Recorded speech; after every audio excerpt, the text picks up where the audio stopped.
দর্শক, পরিস্থিতি কিন্তু একেবারে উত্তপ্ত পরিস্থিতি বিরাজ করছে এখানে। দর্শক দেখতে পাচ্ছেন যে সাধারণ মুসল্লিরা একজনকে কিন্তু আসলে তবে ধরেছে। পুলিশ কিন্তু পরিস্থিতি নিয়ন্ত্রণের চেষ্টা কিন্তু করছে।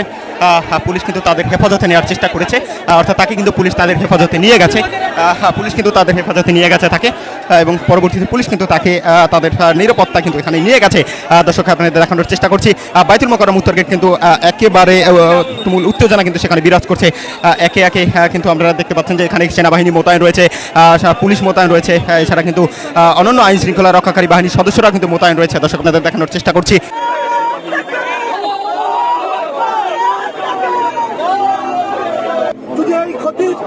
সাবেক খতিব, বন্ড খতিব, তিনি হাসিনাকে মা উপাধি দিয়েছেন, তিনি তার যদি বিচারের আওতা তাকে না হয় 24 ঘন্টার মধ্যে তাকে যদি গ্রেপ্তার করা না হয়, বাংলাদেশের তৌহিদি মুসলমান তার বিরুদ্ধে প্রচলে আরেকটা আন্দোলন